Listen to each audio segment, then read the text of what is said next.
What time is it? Podcast time. It's a celebration. What time is it? Podcast time. Oh my gosh. My name is Melissa Hemming. If a life coach and a therapist had a baby, you would get me. I am so excited to welcome you to the It's Your Effin' Journey podcast. If I seem more excited than usual, it's probably for a multitude of things. First of all, this is like my first back to work moment, and I'm always excited to record a podcast, and it feels like it's been a while since I've done it, since I did so much prep leading up to my trip. So I'm just really happy to be back, and also post marathon to share all about the London Marathon and what an incredible journey that it was. I think what I am going to do for this podcast specifically is cover the details from the London Marathon, the expo, all the logistics of, race day and leading up to it. And I'm going to cover the rest of my trip in the exclusive content.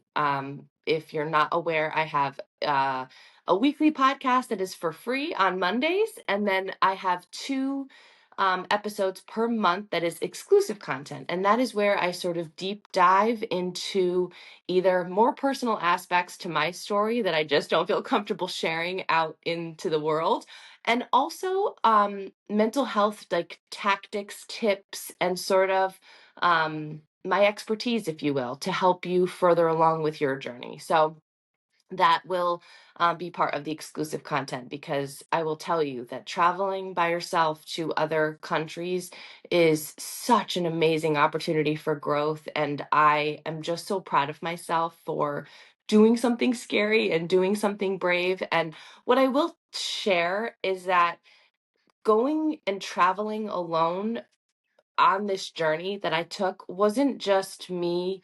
I think sometimes we look at where people are, right? And we compare where they are to where we are currently. And it might be light years away. And I will tell you, 10 years ago, I don't know that I would have done that. I don't know that it would have even entered my mind to travel to England and France by myself. But it was a series of things that build up to that point. And I think it's just that importance, that remembering the importance of baby steps. And for me, those baby steps included taking myself out on dates. Like, that's something that I've been regularly doing. I do, have adventures with myself.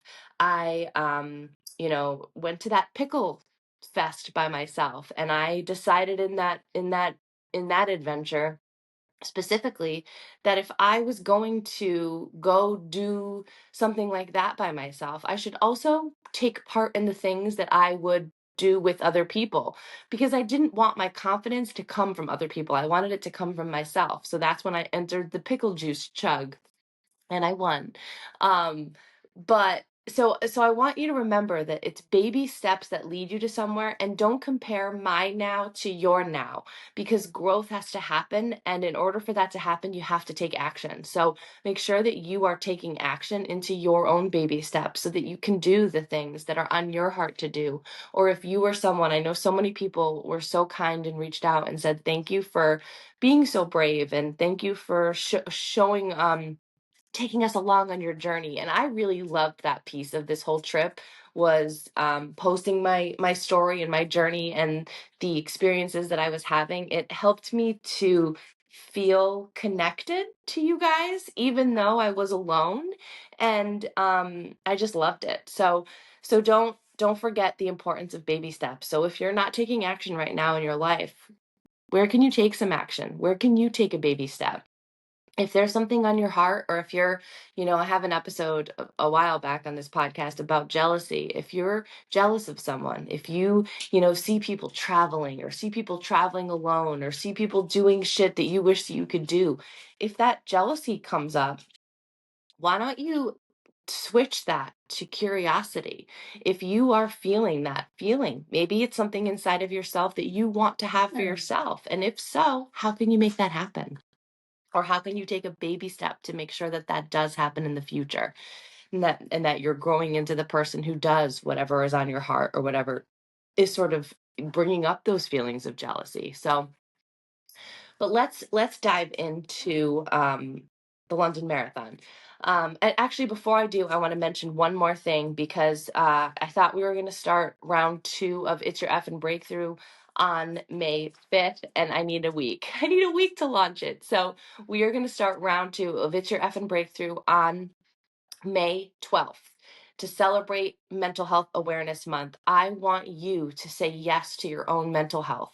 And that is how you do this by signing up with me for It's Your Effing Breakthrough. It's a 3-week group coaching program. It's all self-paced, but you are part of an accountability group, so that can help you to keep the momentum going forward for you. Accountability can really sort of help you continue to make those decisions for yourself and stay connected and stay committed to the goals that you have. However, it's not necessary. If you feel like I can do this by myself, or, you know, excuse me, I'm a little bit under the weather from the marathon, so I'm going to try not to cough in your ear. But if I do, I apologize. So we're going to start May 12th, 3 weeks group coaching. I did it with the participants of the first round, and I was blown away at my own growth and the things that I uncovered in the work that I was doing. You really just need like 20 minutes a day, Monday through Friday. That's the meat of the content. But if you have some days, we do things very imperfectly around here, perfectly imperfect. So if you are having a week and you can't get to the work one day, take the weekend to make up where you couldn't fit it in. And it's also stuff that you'll have moving forward. So you'll always have this to unstick yourself and figure out the momentum that you need to take to move forward, and that action, because that's how you grow. The action. We can read all the things, we can listen to all the podcasts, but if you don't do the work and take the action to move yourself forward, you're not going to move forward. So what's keeping you stuck? That's what we're going to uncover, and we're going to uncover a plan for you moving forward. So May 12th, we get started. The link is in the bio to begin, and let's do this. Let's talk about the marathon. So the London fucking Marathon. Holy shit. So the London Marathon, there's a few ways to get in. Okay, so you can get in with a ballot with the lottery. They just completed that for 2026, and I forgot to enter. So I mean, I honestly, there's probably a reason why I didn't do that, and that has a lot to do with the fact that I have other shit that I have to do next year, right? So I didn't enter. But and there's a 2% chance of getting in through the lottery. A 2% chance. That's how many people enter the lottery. I think over this year it was over 1 million. I think it was a Guinness book of how many people entered. Only 2% get in that way. Oh my God, I'm so sorry.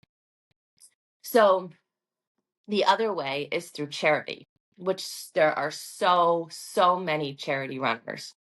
It's just unbelievable and amazing and wonderful, and I just was blown away and inspired the whole entire day. But that's how I got in. I got in through a charity bib with MSUK. Proudly raised the money for MS and for a cause near and dear to my heart. And then the other way is, you can always sign up through like a tour group. So certain groups will offer spots with the marathon. They'll give you a place to stay, and you just pay maybe, I don't know, $4,000, or they're all different amounts, but usually thousands of dollars, and you pay to get in that way through a tour group. I have never done it that way for any marathon, so I have no personal experience with it, but I know people who have been really happy. I met 2 people on this trip that had done that, and they liked their experience. So that's always a way to do it. And then obviously if you're like a super fast runner or an elite runner, like there's ways in for that. But for the normal person, you're either going to want to do the lottery and be a lucky unicorn who gets chosen. You're going to want to find a charity that is near and dear to your heart that you can fundraise for, or a tour group. Those are going to be your ways in. This year, we actually, the class of 2025 in the London Marathon, we hit our own Guinness Book of World Record in the most amount of marathon runners to cross the finish line, and that was over 56,000. So it's bigger. It was bigger than New York. It was just unreal. So that's how you get into London. As I said, I did it with MSUK, and it was a great experience. I raised my fundraising commitment with them was 25. Was it? No. 3,500 pounds. No, I don't even remember. I don't even remember, but I hit my goal, and I just sort of continued into Tokyo because I have a spot for the Tokyo Marathon in 2026 with MSUK as well. So my fundraising sort of doesn't stop, it just continues. But I did reach um, the goal thanks to all of you who have graciously and consistently donated to this cause for me. I can't thank you enough. Um, so I flew from Bradley, that's in Connecticut, to Philly. I loved my flights. I didn't know what I was doing in terms of flying. I've never flown across the pond, as we say. So I didn't really know what I was doing, but I now looking back, I picked the best flights that I could have. So Wednesday afternoon on the 23rd, I left at like 4 p.m., flew to Philly, had a direct flight from Philly to England. Because of the time change, I landed at like 12:30 in the morning, my time, if you will, 6:30 in the morning in London.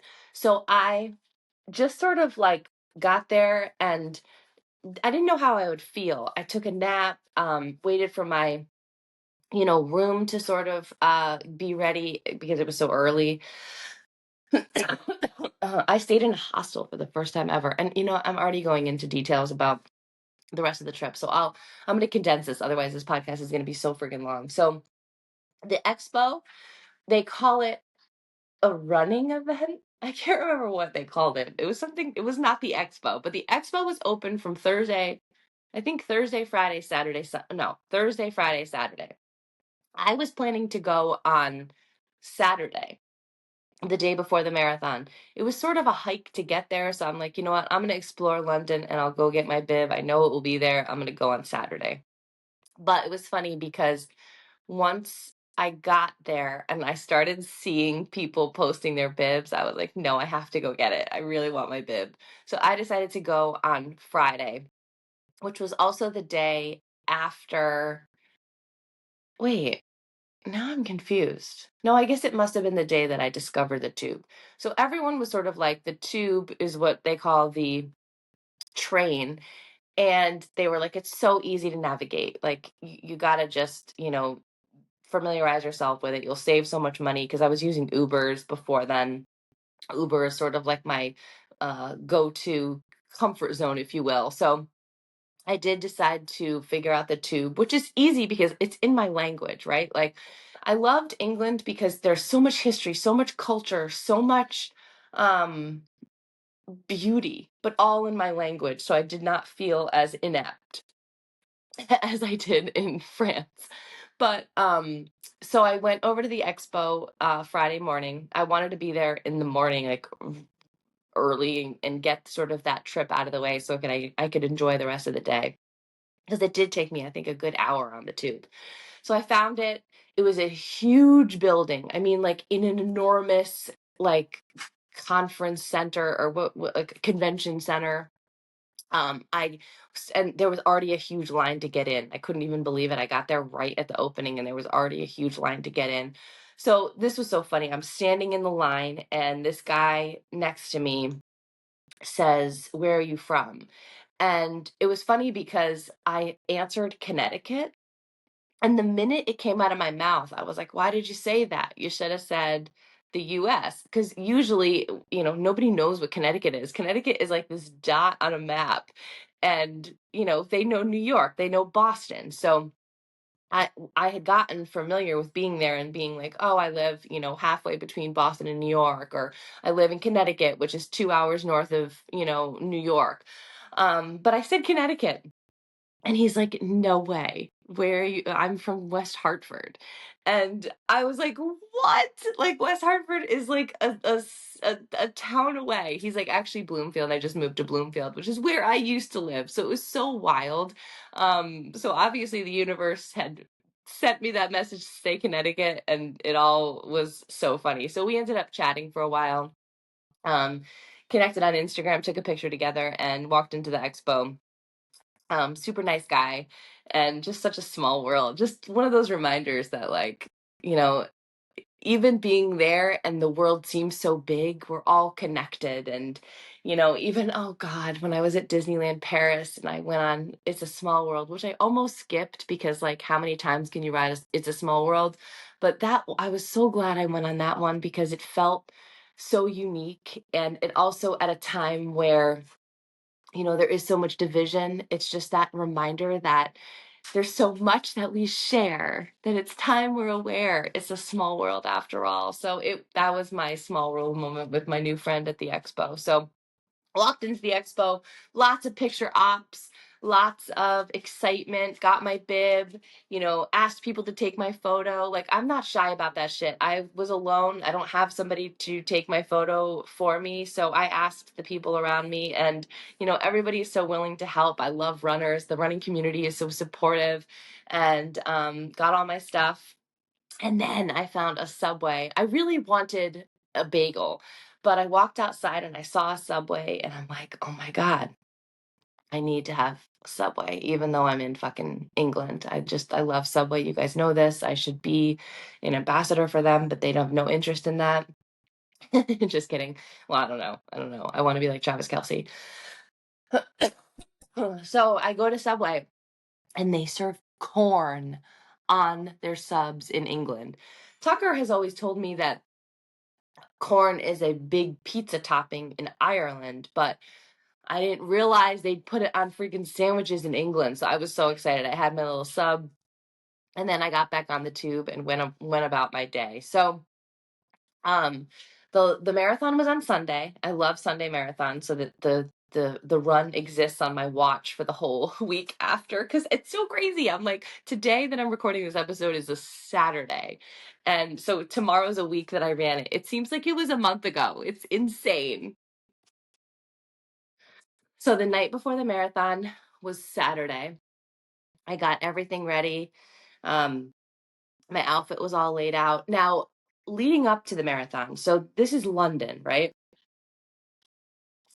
And let's just say the people of London are not used to heat and sun. They're used to it being a lot cooler. So we had been getting warnings all week about the temperature, about slowing our pace, about paying attention to our bodies, about hydrating, um, about, this is my favorite part. They are so cute. They call costumes fancy dress. So they were like, we're encouraging you to rethink your fancy dress. One thing about the London Marathon is that there's the Guinness Book of World Records there. So a lot of these people are trying to get a Guinness Book of World Record to be the fastest, you know, running rainbow, or fanciest, or fastest rhino. Like, they're all wearing these, a lot of them are wearing these fancy dress costumes for their charities and to get a Guinness Book of World Records. So it's really fun. So they sort of encourage you to sort of look at that. I wasn't wearing a fancy dress costume, but I did know, like, my outfit was going to be perfect for the day. It was the MSUK purple tank top, a black pair of running shorts, and a purple sparkly skirt over it.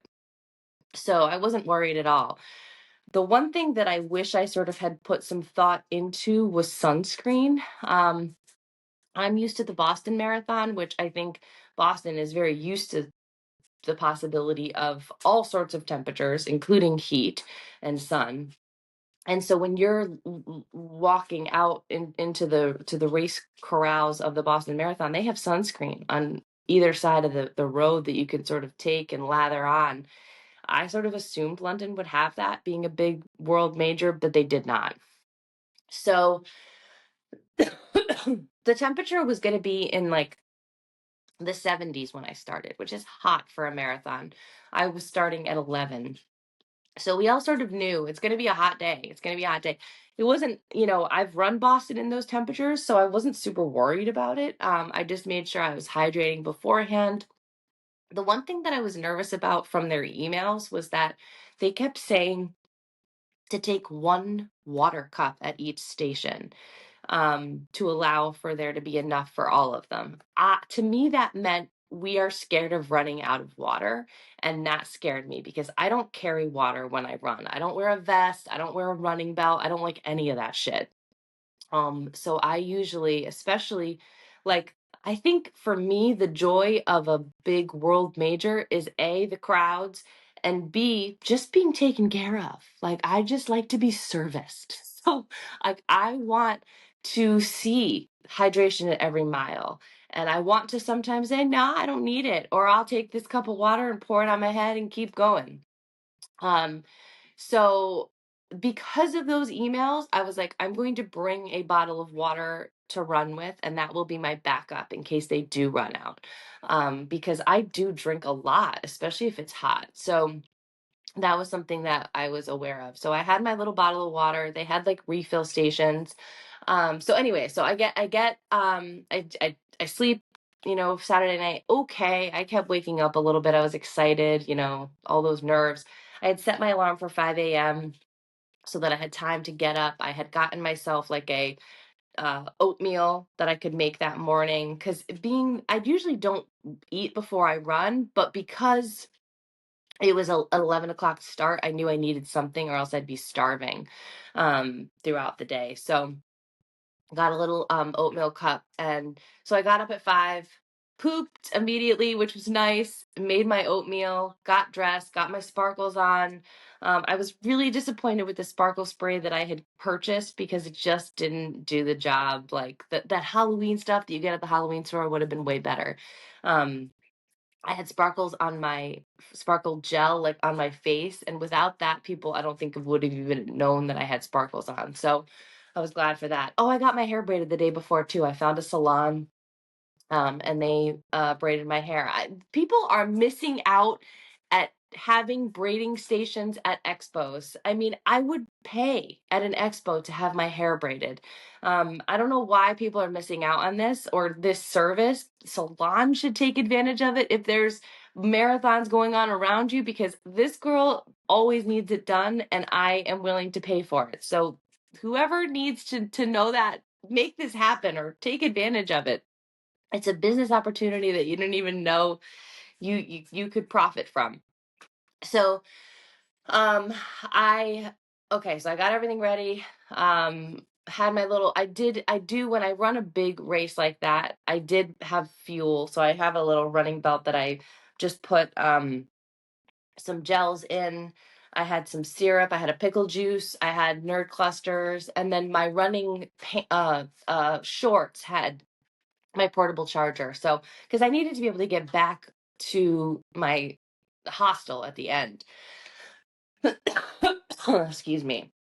So I left at probably 6:45 was when I think my chat GPT told me to leave my place.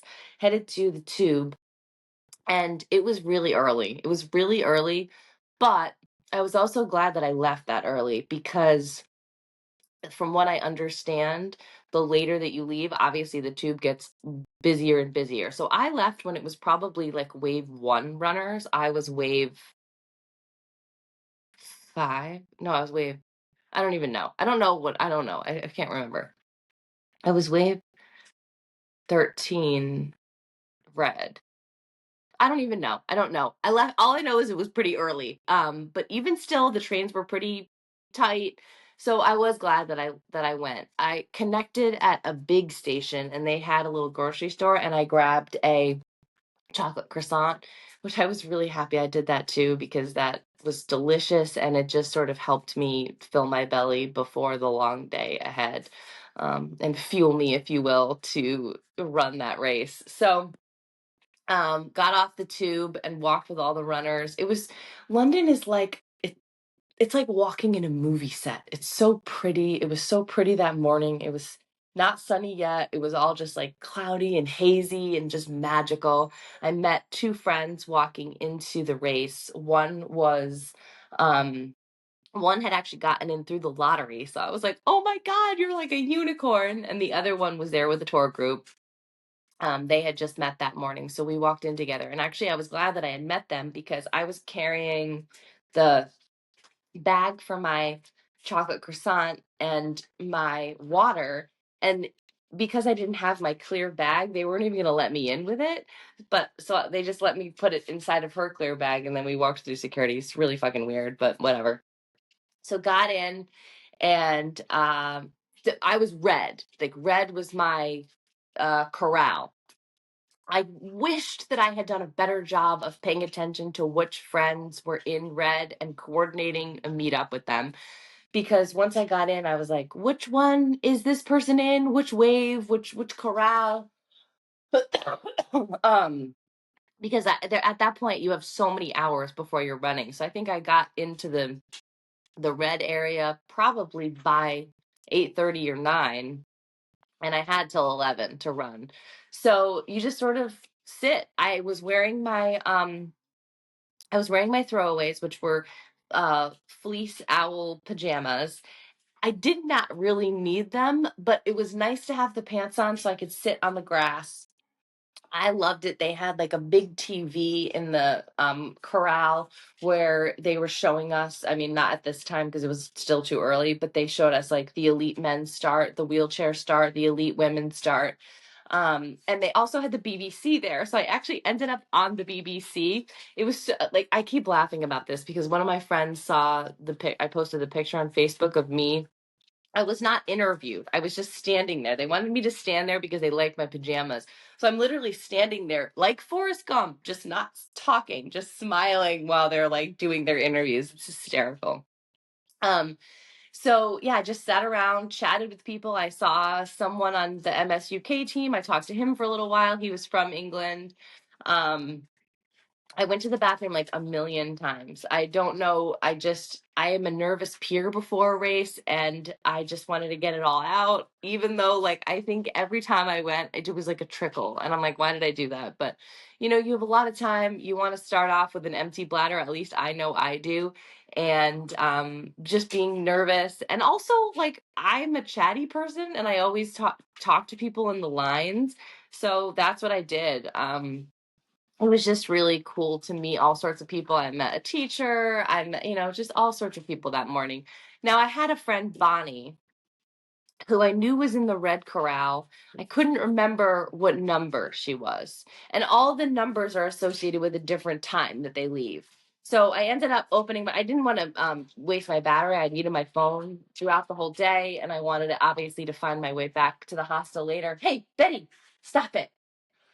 Um, so I I opened the phone to look really quickly in the 169 page to see what wave Bonnie was, and she was 11. So I began stalking the 11 corral to see if I could see her, and I didn't end up seeing her. I was very sad. I wanted to see Bonnie. She's like the sweetest lady, and just such an amazing inspiration to me. So I was a little bit bummed about that, but soon it was time to line up in my corral. And at this point, I abandoned my throwaways. It was fucking hot at this point. Um, as I said, we were lining up in our corral, I think at 10:35. We didn't know, we couldn't feel the sun yet. We could feel the heat, but we couldn't really feel the sun yet. There was shade in there. So we sort of like line up in your corral and you see all the other corrals like lining up to like leave down the road. I saw a guy inside a Ferris wheel. I took a video of him. I met a sweet girl in the corral who was running her first marathon.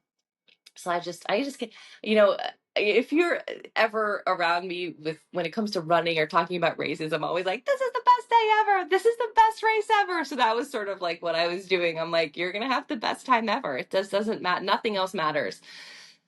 I mean, when you think about all the work, all the effort, all the time that you've put into preparing for an event like this. I always compare marathons to like weddings, all the preparation, all the, you know, who's going to sit here and how are we going to do this and what is this going to look like? And And then the day is here. The day is here, and all you have to do is enjoy it. So I knew for me, I had been really excited about like my final training run. I'm like, I did this so much faster than I did it with my PR course in Boston, but given that what I knew about the heat that day, I just, and being that it wasn't my first rodeo, I'm like, I'm not going to focus on a time here. I know better than to do that. I know that we never know what's going to happen race day. We never know how all the stars are going to align, how we're going to feel, how the weather is going to show up, what's going to happen out on that course. So I know for me, I'm just okay with saying, I'm just going to screw it all and enjoy this day and be here for this moment and know that how fucking hard it is to get into this marathon and just appreciate every step that I'm taking out there. So that was sort of my mentality walking in, not thinking of a PR, not thinking of a time. It's, to me, it's finish lines over finish times again and again and again. And I respect the people that run for time. I respect those fast runners. I respect um the ones who get out there and fucking run in giant rainbow cardboard costumes. Like, I just have so much respect for runners, and I just love it. I love it so much. So okay, so we get going, and the minute that we get out into that like long road to walk to the start line, you could feel the sun. The sun was there, just shining down on you. And I'm like, oh my God, I have no sunscreen on, no sunscreen in sight, and it is fucking hot already. Already. Like I think my boobs were sweating like the first minute. I don't know why I said boobs, but I guess if you were a sports bra, you know what I mean. Um, so we turn around, return to the start. I still have my water bottle. Now, what the one thing about the London Marathon is that you'll hear that it's flat. It is pretty flat, except for the first like 5 miles. I kept seeing all these reels leading up to the big day. Excuse me. This is so annoying, and I'm sure it's even more annoying to hear when you're listening to a podcast. Um, so you hear that the first 5 miles are downhill and not to go out too fast. I know this well from the Boston Marathon. Boston starts off downhill. You're excited. Now you're all corralled, right? Like it's like fucking horses. You're in this corral with this excitement of this day, and you just want to go. You just want to go and go and go and go. So I knew I had to hold myself back. A, because of the heat. Two, because of the hills. I did not want to ruin my race before it started.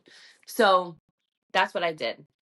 I thought I was being conservative. I thought I was being cool. I kept it at like 10:30, 10:50, um, which is what I've been training for. So I don't think that I did go out too fast, but I felt good. I was high-fiving all the kids.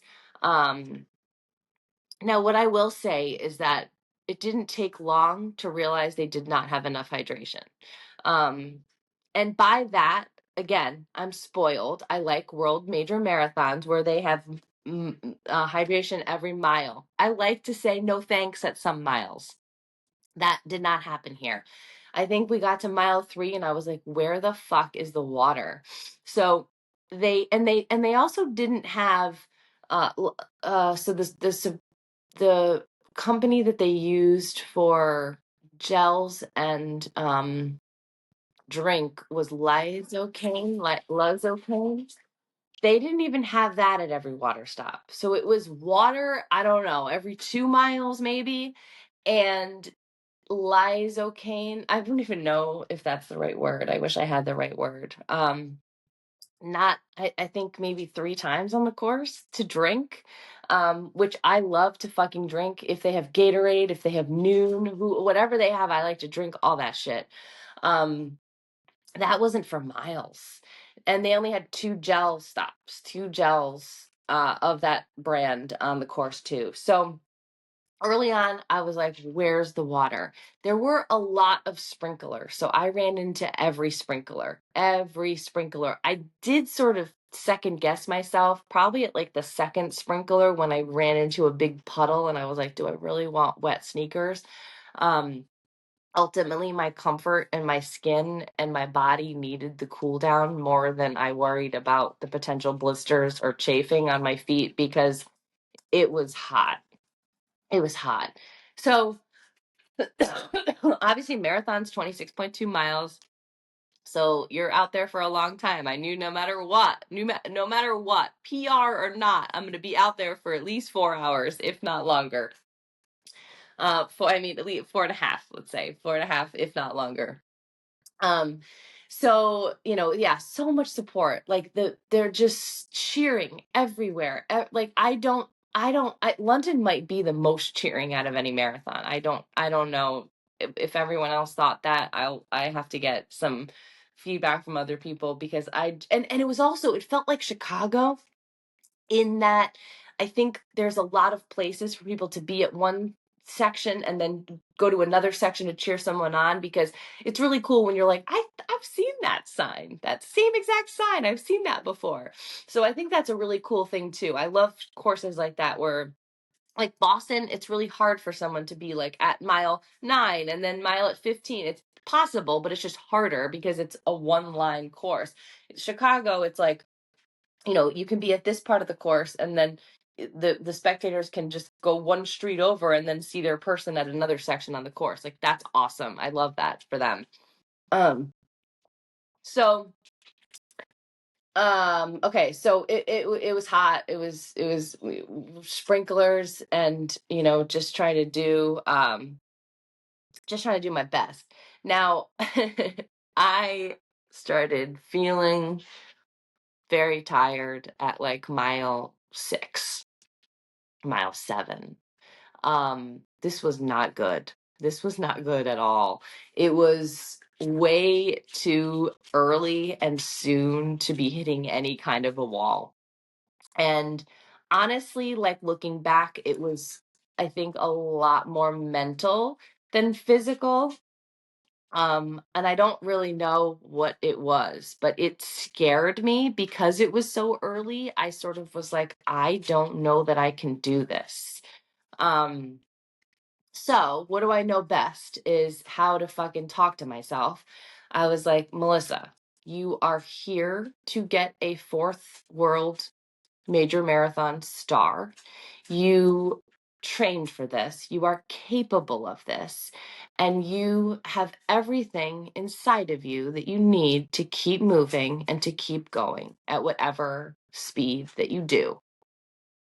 So I just I didn't know. Like, I mean, you can talk to yourself like that, but sometimes you're like, I don't even know if I believe that. And I honestly do not know that I knew that I believed that.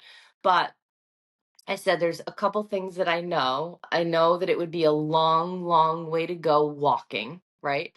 So I sort of always, like, whenever I hit a wall or whenever I sort of struggle, infamously, I think it was my second Boston Marathon, I have a friend, Celeste, who she's really good at math.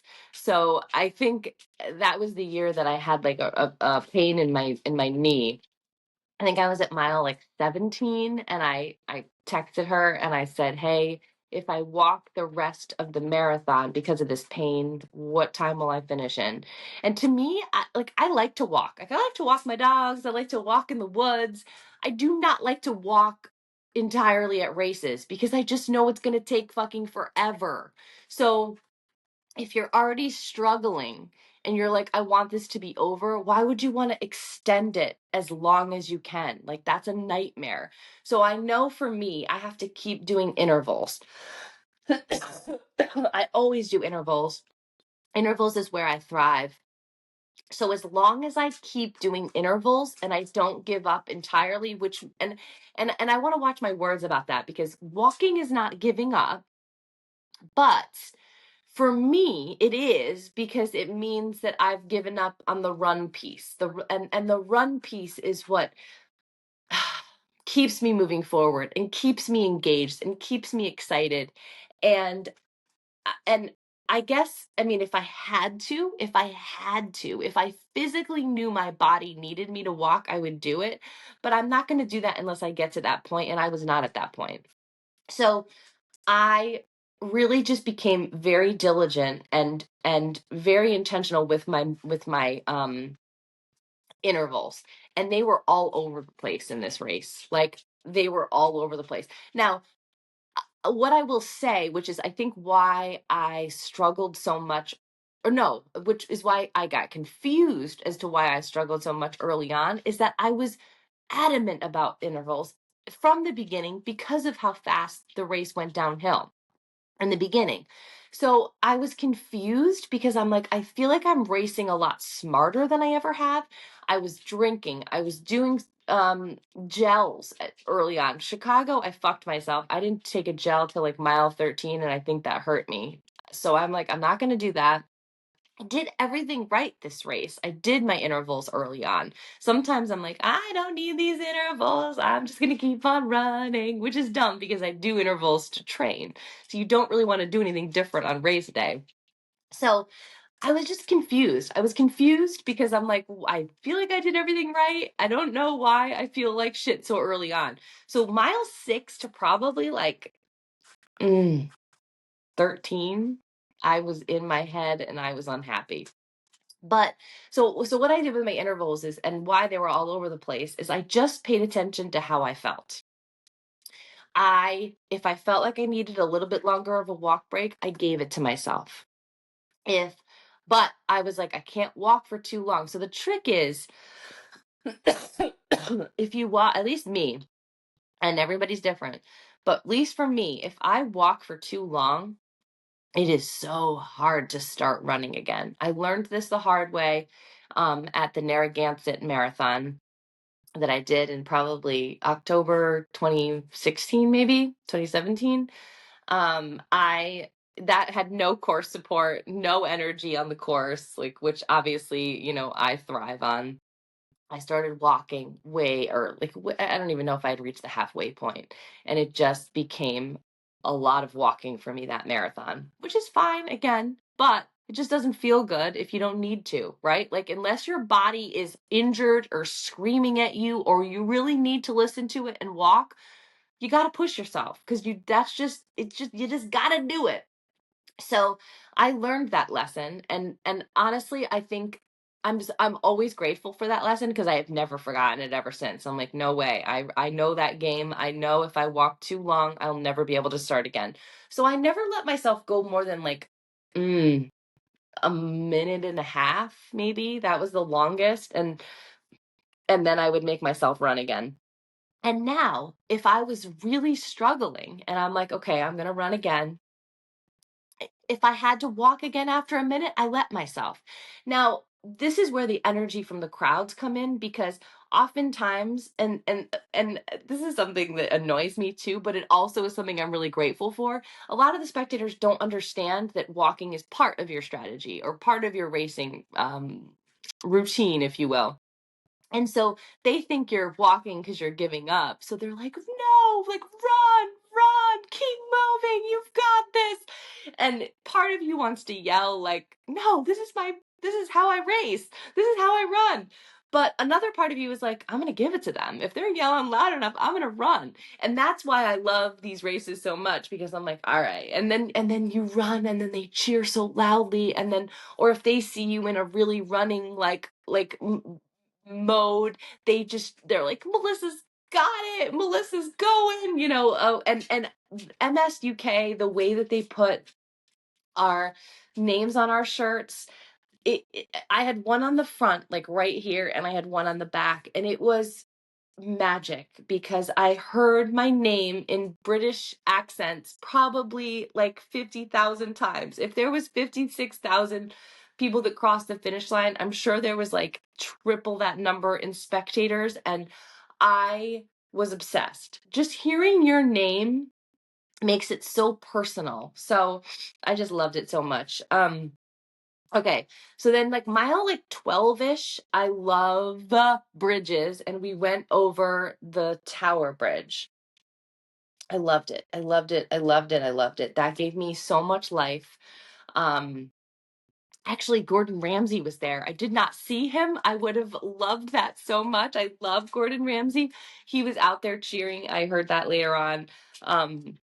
But going over the bridge was awesome. And then once we sort of like went over the bridge, we had this like out and back, which was really cool to see the other runners. And I ended up noticing that that was like mile 22. So it sort of gave me some hope that I was going to do this. But it also seemed like that was worlds away because I was still at like the halfway point. But then I saw her, my friend Bonnie, the one that I was looking for in the corral in the morning. I ran into her on the course, and she is the sweetest, like, best person. And I was so happy to see her. And she told me, she's like, I know it's hot and sunny, she says, but my dad loved nothing more than to sunbathe. And I know, I'm gonna cry. And she said, I know that he sent me this sun today from heaven. And I was like, all right. Like, it's amazing, like, when you have a mindset shift like that, of like, I was so unhappy because of the sun, right? The sun is so strong. The sun is taking all this life away from me. But she sees it as her dad being there on the course with her. And that was sort of like all I needed. Like, it literally just changed. Bonnie is like my sunshine now. Like, I just was so happy to see her. Seeing a familiar face, especially like, you know, um, I don't know, just being out there. I don't want to say like being alone because I didn't feel alone. I knew there were so many people cheering for me, and, um, cheering me on and being out there. It was just amazing. It was amazing. I was so happy for that whole moment. And honestly, it just gave me everything that I needed to bring it on home. So after that, I have this friend from Instagram. Her handle is Run for Your Goals. She just wrote a book called The Marathon Mindset, and I read it actually during my trip. I loved it so much. She's going to come on the podcast soon. She is absolutely amazing. She ran the Boston Marathon that Monday before, and then ran London. And she was running London for blind children. And she's the one that I keep referring to that ran in a rainbow cardboard costume.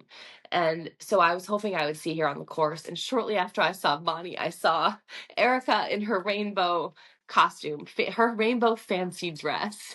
And I hadn't met her yet in person. So I was so excited. And seeing her inside of this cardboard rainbow, sweltering, like literally her face was like a like red. It was red, and she's like, it's like a sauna in here. That was, again, all I needed. I didn't have a cardboard costume to swelter in. I was on my own in a outfit that was perfect for the day. And again, that was all I needed to sort of move myself forward, and with joy, right? It's not even moving myself forward, it's moving myself forward with joy. So, whatever sort of shit or weeds I had to pick through from mile 6 to mile 13, my mind was in a totally different place for the back half of the race. Oh my God, I have to like get my shit together. It just was like, it was so cool to just see all those people out there and just persevering and pushing through, and the determination and the grit and the, oh my God. Okay, Melissa, get your shit together. Okay. So then I saw, I'm gonna cry again. You hear your name, right? You hear your name in the British accents, you hear your name being cheered for, and it's unreal. It just gives you that connection and um that oomph. I remember reading something, like an article back when I was little, about how I don't want to say important, or how special it is when someone actually uses your name. And I remember that, and I've always sort of noticed like it does feel really good when someone says your name.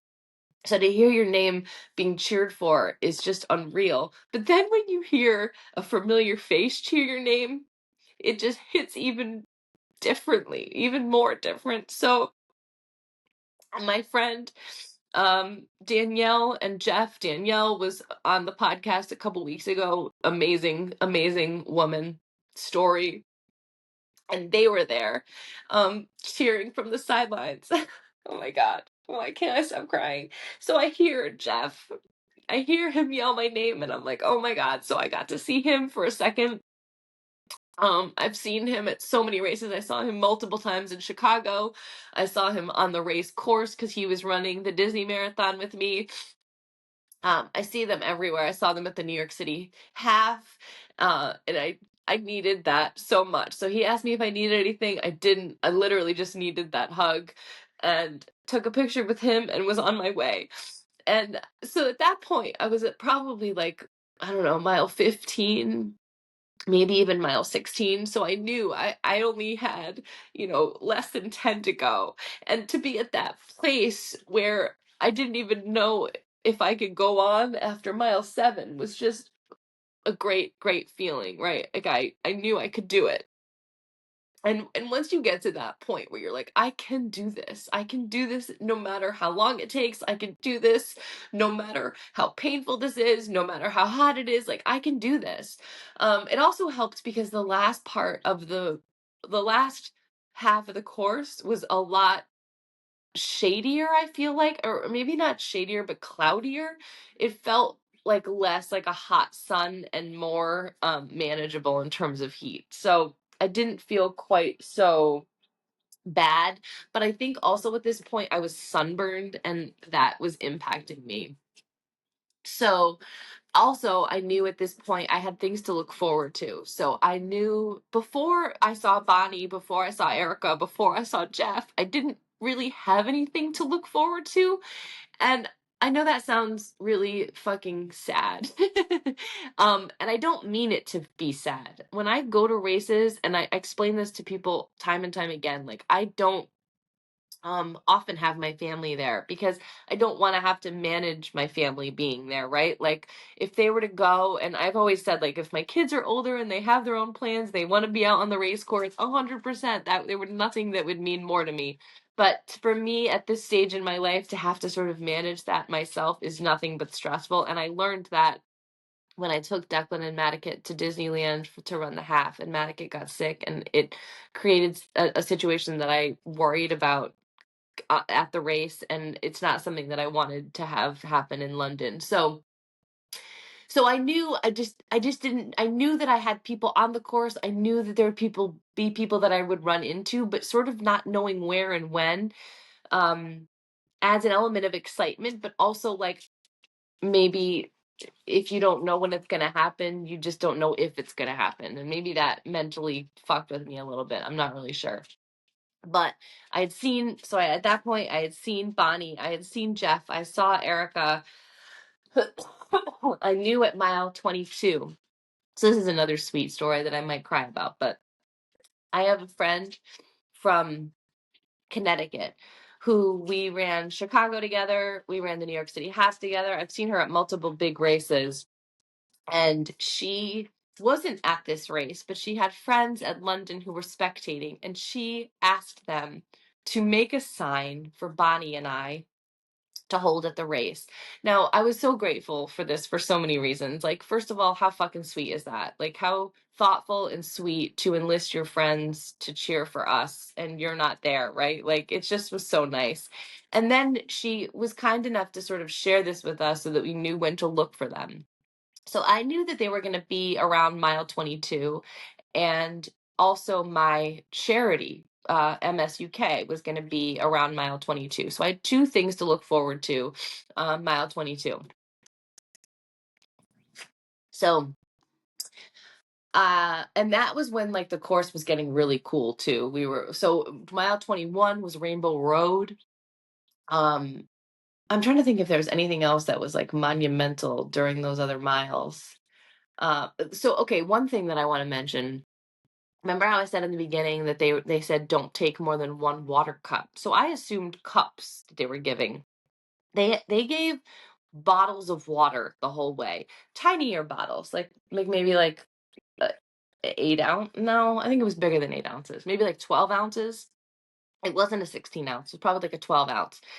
And these were like weapons of mass destruction. Like, I don't know why or if they always used bottles of water like this, but having these, so just to give you some context, what I'm used to in a race like of the London Marathon or like other major marathons is they give cups of water. And what ends up being dangerous for the people that are further along in the course, like me, who are just slower than the elite runners, is that the cups end up being sort of like stepped on, and then they become like slippery on the ground because of the water and because of, just the elements. And um but the bottles of water are even more dangerous because they don't get stepped on. They're just laying in the ground. They're just laying on the ground. So people are tripping over them. Like, they're just all over the place. Like, I couldn't have thought of a worse situation. And honestly, people were dropping like flies on the course because of the heat, because they were tripping over bottles of water. I saw some lady who had fallen, and like there was the medical people were all around her, but like there was blood coming out of her head. Like, it was scary. Like, it was really scary to see how many people were suffering as a result of certain conditions, or because of the heat, or because of exhaustion, or whatever.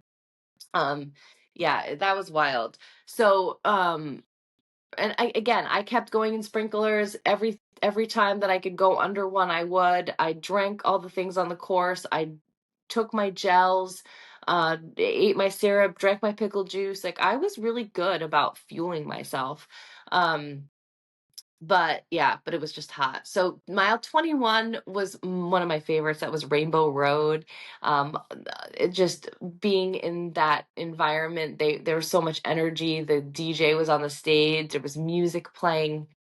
And at this point, I'm like, okay, 5 miles to fucking go. Um, let's do this. So 22, I saw my sweet friends who held the sign for me and Bonnie. I took a picture with them. That was nice. So I knew in my head, I'm like, I still have my charity to look for at mile 22. But then mile 22 passed. I never saw them. Mile 23, I think I ended up seeing them, and they were it was like the smallest little booth. I saw them, I think, mile 24.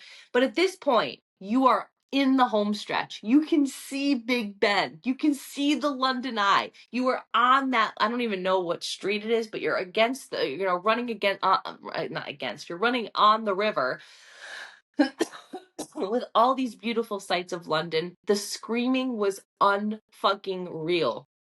Like, this is the point where you don't want to walk.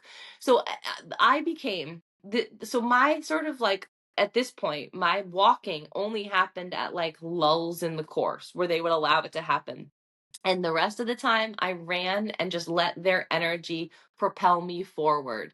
If I had to walk, you almost wanted to like walk in the middle of the road, because if you were on the side, they would be like, "Melissa, go! Melissa, go! Don't give up!" And you're like, "No, I just need a minute to breathe." So it's a constant battle for me to remind myself, this is my race. I've got to do what's right for me. I've got to listen to my body, and I also want to get this energy from them, because this is what's going to take me home. So, I mean, coming along, like the rest of the way was just amazing. The volunteers, the course support, the sights.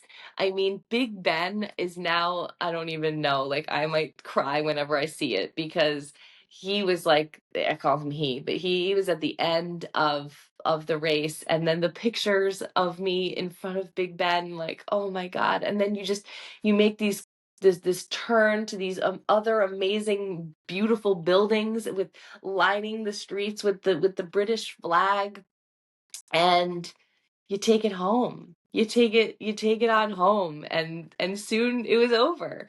And I got, this beautiful medal, which is it's just there are no words. There are no fucking words. I crossed the finish line and got my medal and just was blown away with that whole experience. And you never know again what's going to happen during those 26.2 miles. You never know how you're going to feel, where you're going to struggle. And I will never forget struggling that early on. And I don't know. I try to think because, you want to learn from your failures, right? Like you want to learn.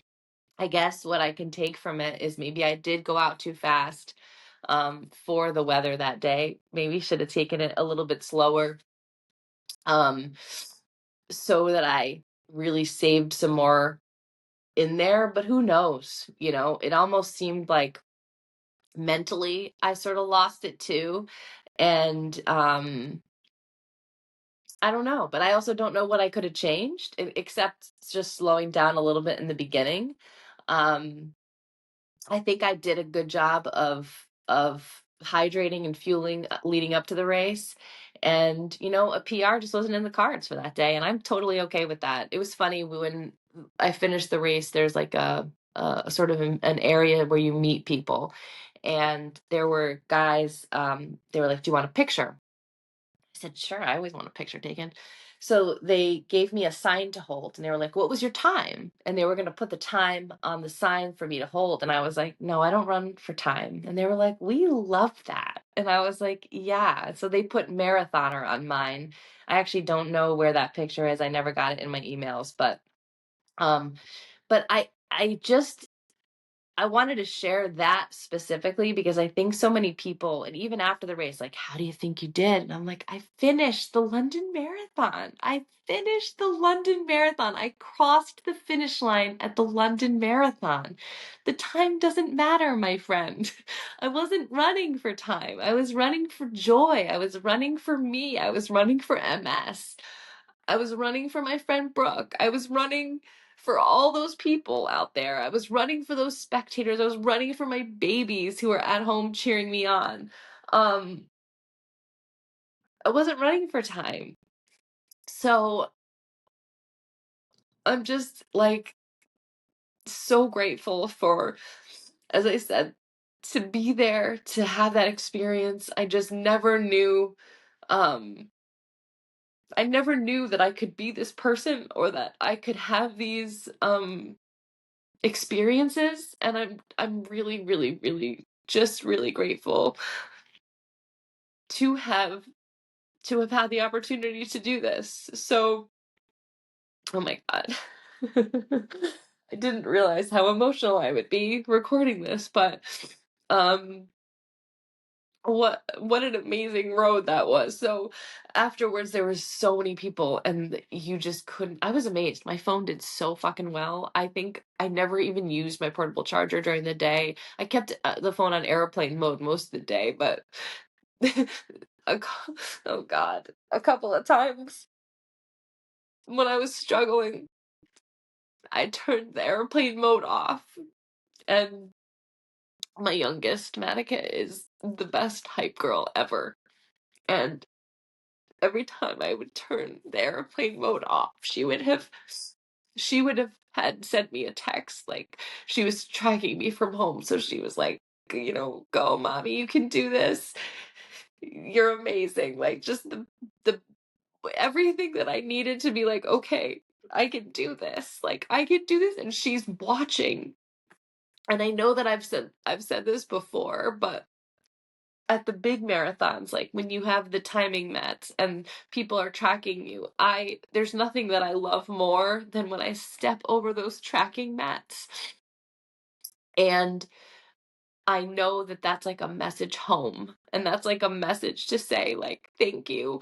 um and I know that people are excited on the other end to see how I'm doing, to see how I'm progressing, and they're sending me their best. So anyone who tracked me that day, like I appreciate you so much. And the people who sent belief boosters, these are the things that they put out on the course. I didn't see them until afterwards. I saw them yesterday morning actually, and I just bawled my eyes out because you guys were all there And so even though I went to London alone, even though I had this adventure on my own, I never was alone because I had all of you.